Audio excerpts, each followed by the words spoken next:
उत्तर प्रदेश में नगर निकाय चुनाव का बिगुल बज चुका है। सभी राजनीतिक पार्टियों में घमासान मचा हुआ है। सभी राजनीतिक पार्टियां जनता के बीच जाकर प्रचार प्रसार कर रही हैं।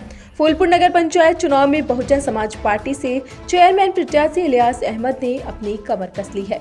जनता के बीच जाकर प्रचार प्रसार कर रहे हैं। जनता से दावा कर रहे हैं कि अगर वो चेयरमैन बनते हैं तो पूर्व चेयरमैन के द्वारा जो वार्डों में लीपापोती और लूटपाट किया गया है उसका हिसाब बहुजन समाज पार्टी करेगी। जो कार्य पूर्व चेयरमैन नहीं किया वो काम बहुजन समाज पार्टी कर दिखाएंगे। टुडे इंडिया लाइव न्यूज से मनीष यादव की खास रिपोर्ट। टुडे इंडिया का स्वागत करता हूं कि आप लोग लखनऊ और इलाहाबाद से चल करके आए फूलपुर में। मैं सबसे पहले आपका स्वागत करता हूं। पिछले कई वर्षों से दो ही लोगों में चुनाव होता रहा है और लोगों का रुझान बदलाव है। हम ये चाहते हैं कि फूलपुर टाउन एरिया जो है वो बहुत ही पिछड़ी टाउन एरिया रही है, जबकि ये आज़ादी के टाइम की टाउन एरिया है। यहाँ पर सिर्फ भ्रष्टाचार हुआ है और विकास के नाम पर ज़ीरो रहा है। यहाँ पेयजल की संकट बहुत अधिक है। पेयजल से सीवर लाइन का जुड़ाव है और सीवर लाइन से जुड़ करके पेयजल जो आ रहा है, लोगों को शुद्ध पानी नहीं मिल रहा है, जिससे बीमारियां बहुत फैल रही है। और मेरी प्राथमिकता है सबसे पहले कि फूलपुर में सबसे पहले लाइब्रेरी की दिक्कत है, स्ट्रीट लाइट की दिक्कत है, एम्बुलेंस नहीं है। मैं निःशुल्क अपने पैसे से फूलपुर के लिए एक एम्बुलेंस करूंगा। शिक्षा जगत में कार्य करूंगा। लड़कियों की डिग्री कॉलेज नहीं है, मैं डिग्री कॉलेज के लिए काम करूंगा। स्वास्थ्य की दिक्कत है, स्वास्थ्य के लिए काम करूंगा। और फूलपुर में पुनः विकास जो ठप था, भ्रष्टाचार से लिप्त था, मैं उसको ख़त्म करूंगा। ये शिक्षा जगत में मैंने काम शुरू कर दिया है। मेरा inter college TT inter college के नाम से लोग जान रहे हैं, treasure talent English medium school.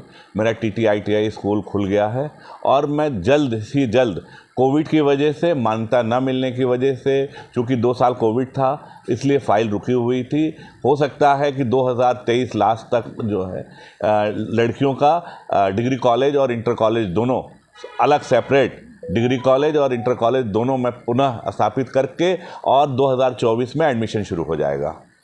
सत्ता पक्ष का जनाधार धीरे धीरे हटता चला गया है।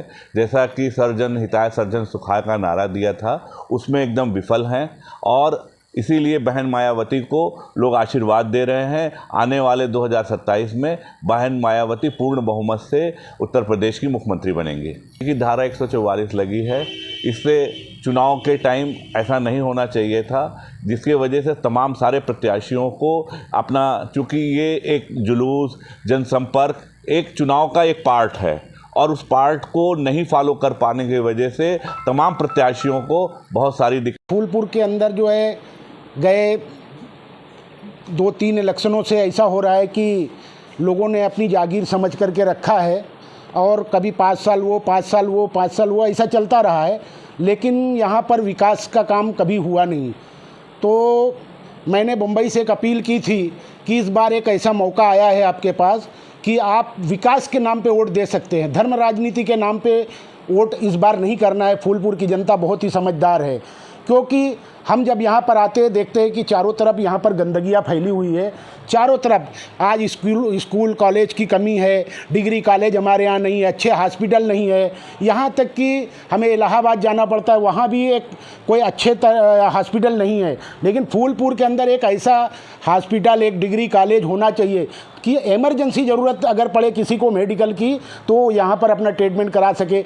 उसके लिए ऐसे स्वच्छ और मतलब ईमानदार व्यक्ति की ज़रूरत है, जो कि राजनीति को व्यापार न समझे। क्योंकि अगर हम किसी व्यापारी को राजनीति में अगर सफल बनाते हैं तो वो राजनीति को व्यापार नहीं बनाएगा, अपने व्यापार को ही व्यापार समझेगा और यहाँ की जनता की भलाई के लिए वो काम करेगा। अभी आपको इससे पहले हमने एक वीडियो जारी किया था, उसके अंदर हमने कहा था कि ये पंडित जवाहरलाल नेहरू भारत के फर्स्ट प्राइम मिनिस्टर का चुनाव क्षेत्र रहा है। उसके बावजूद यहाँ एक से एक बड़े से बड़े लोग चुन करके आए, लेकिन फूलपुर के विकास के बारे में कभी किसी ने नहीं सोचा।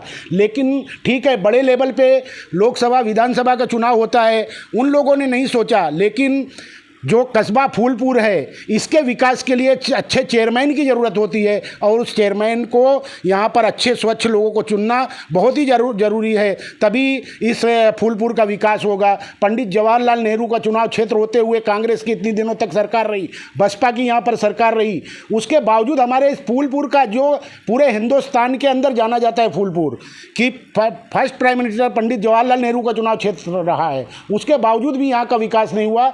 मैं यहाँ की जनता से एक अपील करूँगा कि इस बार पूरी ईमानदारी के साथ आप चुनाव करें और सही और स्वच्छ लोगों का चुनाव करें और सही जगह पर मोहर लगा करके हाथी के निशान के ऊपर मोहर लगाएं और इलियास भाई को विजयी बना करके फूलपुर के विकास का काम करने की कोशिश। ऐसा शुरू कर रहे हैं कि पिछली सरकारों ने जो मौजूद चेयरमैन थे यहाँ पे अभी तक, उनके भ्रष्टाचार और उन्होंने जो कस्बे के साथ अन्याय किया है, उस अन्याय के लिए जनता जो बेहाल तरीके से यहाँ परेशान है हर चीज़ों को लेके। जैसे मेन समस्या जो यहाँ पानी की है, सीवर लाइन की है, और यहाँ पे जो हमारा एक इंटर कॉलेज है और जो कि इंटर कॉलेज को डिग्री कॉलेज गर्ल्स बनाना चाहिए था और सरकार को मदद करनी चाहिए थी, लेकिन वो चीज़ें नहीं हुई। जो ये मेन मुद्दे यहाँ पे हम लोगों ने रखे हैं और जो सबसे हमारे घोषणा पत्र में जो चीज़ें कही गई हैं उसको हमें समर्थन मिल रहा है। और यहाँ पर सबसे बड़ी बात कि जो हमारा प्रत्याशी है वो एजुकेटेड है, एजुकेटेड के साथ साथ वो कस्बे का रहने वाला है। जब कस्बे का रहने वाला होगा तो यहाँ की सारी समस्याएं जो उसकी होगी वही मेरी होगी। और एक व्यापारी है, जब व्यापारी है तो वो उस कस्बे के सारे व्यापारियों का भी ख्याल रखेगा। तो इन सब देखते हुए इन सब चीज़ों को हिंदू और मुस्लिम खुल के एक साथ हमारा समर्थन कर रहा है। और जो कि अपोजिट प्रत्याशी है उसकी बाकियों की ज़मानत जब्त हो जाएगी। आपका परिचय? मैं डॉक्टर सैयद सैफ अहमद ने इस बार ये मन बना लिया है कि पिछले भाजपा चेयरमैन ने और सपा के चेयरमैन ने मिलकर जो लगातार 25 साल से नगर पंचायत फूल में भ्रष्टाचार किया है, दोनों की मिली साठगांठ में इन लोग भ्रष्टाचार करते हैं। इनके सभासद पब्लिक ने ये मूड बना लिया है, इन दोनों को बदलाव के लिए लाना है और इसलिए इनको बदलना है क्योंकि इन लोगों ने लगातार मिलकर 25 साल सिर्फ नगर पंचायत को लूटा और खाया है। पब्लिक ने ये मूड बना लिया है एक सच्चे और ईमानदार नेता को अपने सामने चेयरमैन बना करके और विकास के लिए फूलपुर को आगे बढ़ाना है। और सबसे बड़ी बात ये है कि ये चेयरमैन जो काम यहाँ पे होता है उसमें 40% जितना पैसा सरकार देती है उसका 40% कमीशन सिर्फ नगर पंचायत अध्यक्ष को जाता है। अब बताइए 60% में जो काम होगा उसमें क्या ठेकेदार बचाएगा और क्या काम कराएगा। और दूसरी सबसे बड़ी बात यह है कि नगर पंचायत फूलपुर वासियों को गंदा पानी पिलाया जा रहा है, जिसकी वजह से नगर पंचायत फूलपुर के लोगों में बीमारी फैल रही है। और आप बताइए इसकी जिम्मेदारी किसकी होती है? नगर पंचायत अध्यक्ष, जो कि सारा पैसा सरकार का वो अपने खजाने में रख करके और अपने बेटियों को मेडिकल कॉलेज की पढ़ाई करवा रहा है, जिसकी फ़ीस 5 साल में 1.5 करोड़ से 2 करोड़ रुपए है। अब ये बताइए ये पैसा उनके पास कहाँ से आ रहा है? वो कौन सा व्यापार कर रहे हैं? सिर्फ नगर पंचायत का रुपया लोगों से उठा करके और अपना पेट तो नगर पंचायत का पैसा उठा करके अपने लड़कों को ऐश आराम करवा रहे हैं। और नगर पंचायत की पब्लिक जब उनके पास पहुंचती है तो वो कभी करहल रहते हैं, कभी सैफई रहते हैं, कभी दिल्ली रहते हैं, कभी लखनऊ रहते हैं। और पूरे कोरोना काल में एक बार भी पब्लिक से ये बात करने के लिए नहीं आए कि हम नगर पंचायत ने हमको वोट दे करके चेयरमैन बनाया है। अगर ये किसी से मिलने के लिए आते कोरोना काल में पूरे 5 साल कि पब्लिक ने हमको वोट दे के जिताया, हम किसी का हाल ले लें। अगर आप देखिए प्रथम कार्य तो ये होगा पब्लिक की एक समस्याओं का निदान करेंगे और पब्लिक की दुख और परेशानी जितनी भी रही है उसका सबका निदान करके पब्लिक के लोगों में काम करेंगे। और हमारा 3 सबसे बड़ा लक्ष्य ये है कि हम गली गली मोहल्ले मोहल्ले में CCTV कैमरा लगाएंगे। दूसरी ये है कि हम सबको स्वच्छ पेयजल देंगे और 10 रुपये में मिनरल वाटर पानी घर घर पहुंचा करके देंगे। और तीसरी जो सबसे बड़ी बात है कि एम्बुलेंस सेवा हम सबको देंगे।